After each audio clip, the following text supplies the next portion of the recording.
Hello and welcome to a sunny book nook.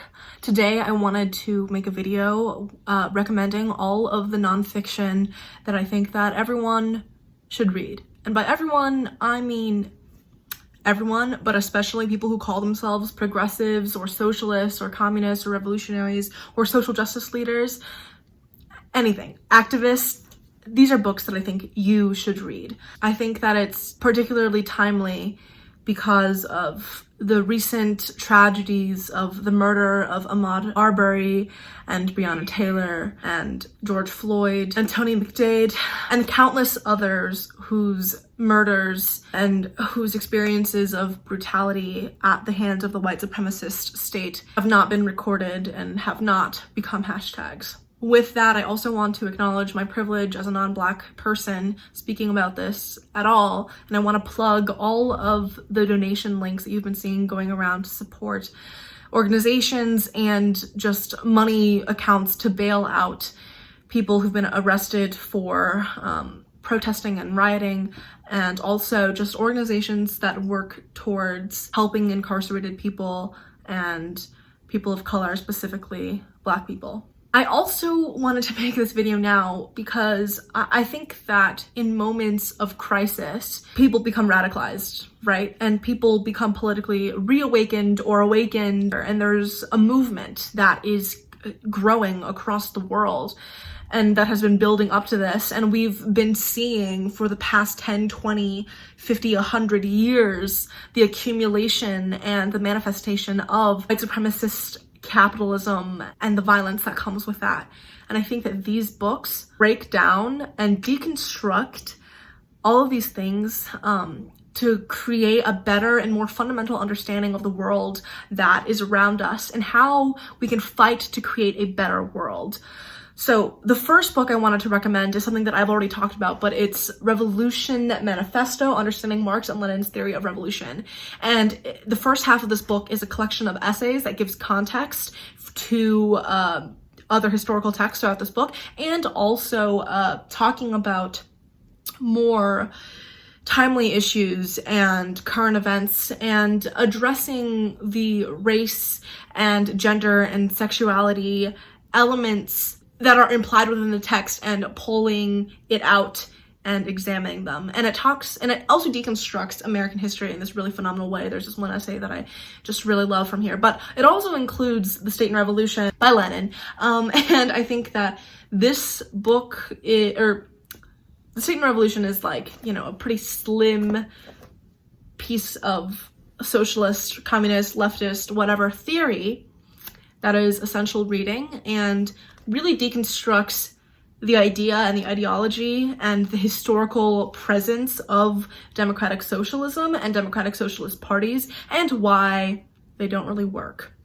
And I think that especially in the aftermath of like Bernie dropping out and AOC and Ilhan and, the squad kind of being a little bit of like sellout / corporate, becoming more part of the establishment of American politics, right? Especially with that, I think we can really start to see that. And it also, Lenin also famously said that imperialism is the highest stage of capitalism, and his work has been fundamental in igniting and being the base theory for which revolutions across the world have been successful, from everywhere from Cuba to Burkina Faso to China to Venezuela to Vietnam, etc. Right? So, fundamental text. Another very fundamental and very obvious text that I need to plug, of course, is The Autobiography of Malcolm X. I'm sure you know of this book, and I'm sure you've already heard enough about it, but the quick summary and the quick selling point of this, I guess, is that, Malcolm X, famous revolutionary who's been demonized throughout Western media for the entirety of his life and throughout now. So, this book is essential reading for anyone who wants to understand race and white supremacy more thoroughly. And I think that this is essential reading for everyone, but especially Americans and especially people who think critically and want to think more critically about race. So the next book I have here, actually, wait, no. I'm going to talk about two books by Angela Davis that I do not have on hand, but I really, really wish I had. And the first one is Freedom is a Constant Struggle, Ferguson to Palestine, How a Movement is Built. Something along, I don't remember the title, but it's a collection of speeches that she's given, well, speeches and interviews and essays that she's given and written across the past like 5-10 years-ish. It was published in 2017, so all of the speeches and stuff are kind of dated up until then, but I think it's really timely because there's been a lot of, comparisons between the Ferguson protests and what's going on in Minneapolis and Columbus, and right, so I think that being able to reflect on movements of like the recent past and interconnectedness of international movements in this moment is really, really crucial in building and furthering momentum, right? Because the past is really not in the past and just an extension of our present and a reflection of what is going on now.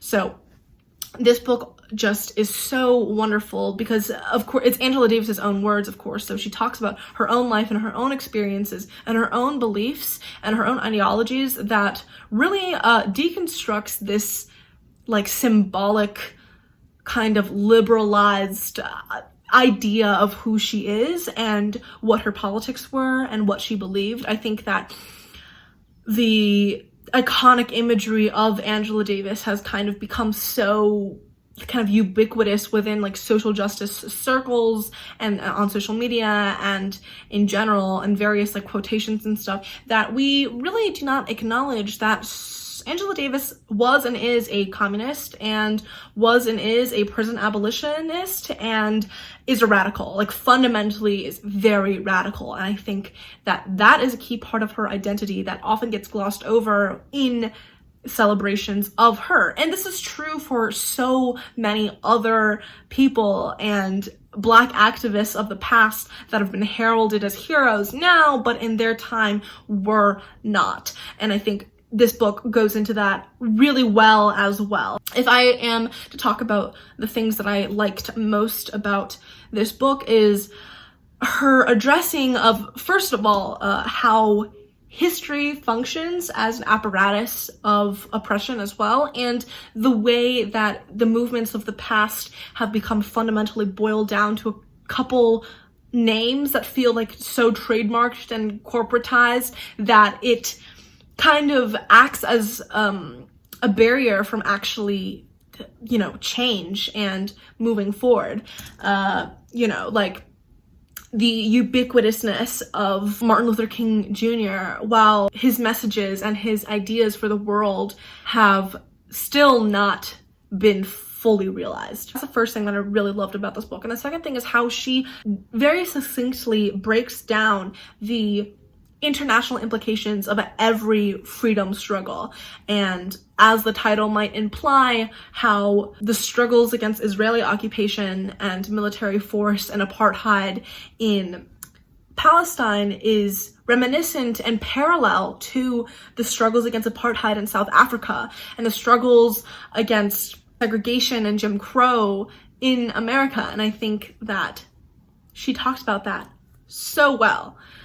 Third, I think she addresses race, class, gender, sexuality, everything, disability, everything in this book in a way that boils everything down so wonderfully. And fourth, she applies this abolitionist perspective on every single thing that she believes in and speaks upon.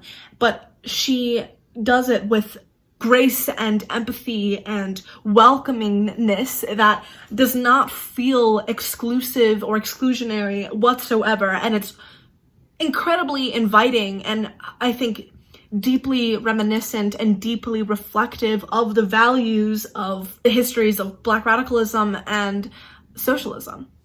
Speaking of abolition, I also would highly recommend Angela Davis's book, Are Prisons Obsolete?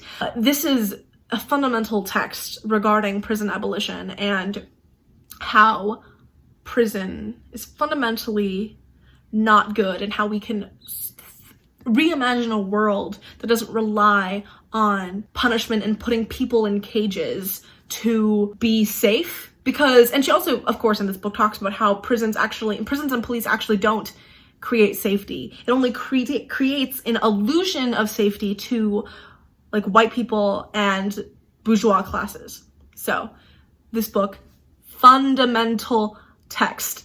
And I mean, if you say ACAB, if you believe that all cops are bastards, if you think that mass incarceration is really bad, this book is the book you should read. If you haven't already, this is the book you have to read. Davis gives so much context and perspective and just really wonderful argumentation to kind of explain and bolster those views, and to kind of further elaborate on how prison abolition is also deeply connected to so many other struggles, and how teachers' strikes are abolitionist because providing better and fuller and less commodified public education is in itself an abolitionist goal and perspective. So just read this book, and if your question is, well, what about the rapists? What about the bad people? What about the murderers? If prisons don't exist, then where do they go? Just read the book, because then you will get the answers to those questions. Next book I want to recommend is particularly timely when we think about that Asian cop who stood next to that white cop who was murdering someone right in front of him. So I think that this book, Minor Feelings by Kathy Park Hong, deconstructs Asian American identity and our class positioning and race positioning and the diversity within our identities and the historical context and the global context in just such a beautiful way that also incorporates her own experiences as a writer and woman of color and her spaces in these kind of academic and artistic realms and her relationships to her family and other Asian women. This is required reading for particularly Asian Americans, but just everyone in general. I've never read a book that so just wonderfully encapsulates addressing the model minority myth and anti-Blackness within Asian American communities, and imperialism and capitalism, and how those are fundamentally tied to our positioning within society. So read this.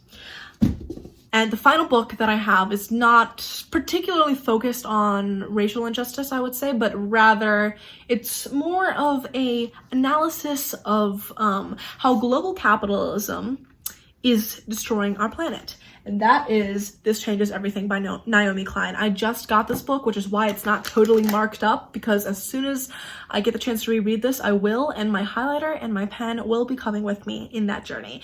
This book is just so good. I want everyone to read this book, because no matter what you think about race and what you think about gender and your positions on anything, and regardless of whether you feel that you are politically active or not, this book is applicable to you.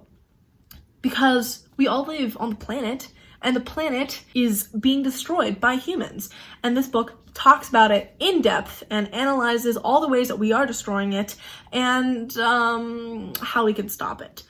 It's just such a wonderful look at how the world works and how fucked up everything is, but how it doesn't have to be that way.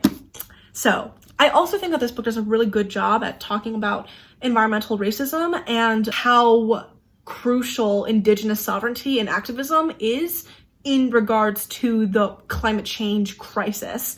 This book talks about how shady and how fucked up governments and corporations and all these other just horrible entities are for the earth and also for people. She also breaks down these like myths that are kind of popularized regarding kind of public conversations about climate change in just a wonderful way. I keep saying wonderful. Take a shot every time I say wonderful in this video. She breaks down these myths and kind of counters them in just this genius, big brain, massive universe brain way. Like, she talks about, okay, for example, The idea that, oh, we can, you know, just technology our way out of this, or we can just repopulate a different planet, or, you know, just some billionaire tech geniuses and some, you know, good-hearted rich people are just going to, you know, buy our way out of this crisis. She breaks all those things down bit by bit, point by point. This is the most damning condemnation of capitalism in the modern world and modern day society, I think, that I've ever read. And it's also just like so enrapturing. Like, I've never read a nonfiction book with this much fervor. I just wanted to know what happened next, as if it was like some kind of thriller or something. But really it was just like, you know, every time I listened to another chapter, I'd be like, oh my god, that is so fucked up. Like, just like out loud and just like screaming, being like, what the fuck? Because of how crazy, but how simultaneously expected these things are. Like, those are all of the recommendations that I have for you. This recommendation series for nonfiction books and theory is not over. It's just beginning. As I work through my stacks and lists of books on my TBR and on my bookshelf that talk about society and racism and capitalism and gender and everything. Once I work through all of that, and as I do that, I will be continuously recommending you stuff. Again, donation links in the description. Please send whatever you can those ways, especially if you're not Black and especially if you're white, because like, we and you have debts to pay. Thanks for watching. Subscribe, like, comment, all that stupid bullshit, and bye!